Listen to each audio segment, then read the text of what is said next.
তো বন্ধুগণ, এর আগের ভিডিওতে আমি বলেছিলাম যে বাংলায় এসআইআর ম্যাপিং চালু হয়ে গেছিল, সুতরাং যে কোনো মুহূর্তেই আপনাদের এসআইআর চালু হতে পারে।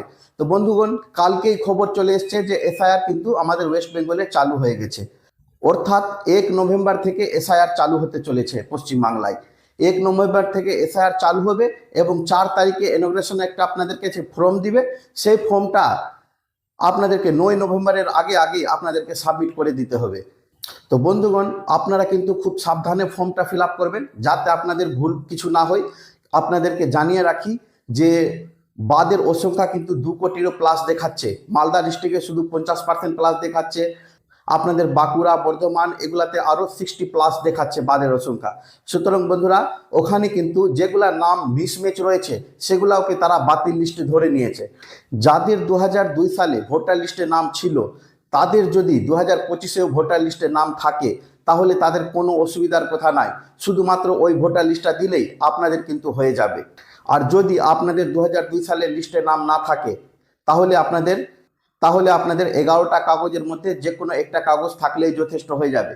তবে বন্ধুরা, যদি আপনাদের কাছে পুরানো দলিল থাকে সেটা কিন্তু 1987 সালের লাগবে। আর বার্থ সার্টিফিকেট আর স্কুলের বোর্ড সার্টিফিকেট থাকা চাই, নাহলে কিন্তু আপনাদের হবে না।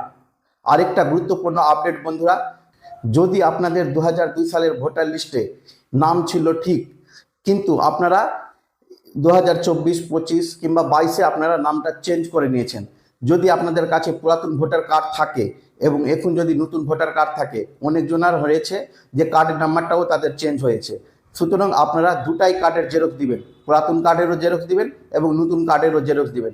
আর সঙ্গে 2002 সালের ভোটার লিস্টের অবশ্যই জেরক্সটা দিবেন, যাতে আপনাদের কোনো রকম অসুবিধা না হয়। তো বন্ধুরা, এসআইআর নিয়ে এই ছিল একটা গুরুত্বপূর্ণ আপডেট যেটা আপনাদের কাছে আমি শেয়ার করলাম। তো কেমন লাগলো ভিডিওটা কমেন্টে আমাকে অবশ্যই জানাবেন। এবং যদি আপনাদের কোনো অসুবিধা হয় তাহলে আপনারা আমাকে অবশ্যই কমেন্ট করেন, আমি আপনাদেরকে রিপ্লাই দেব।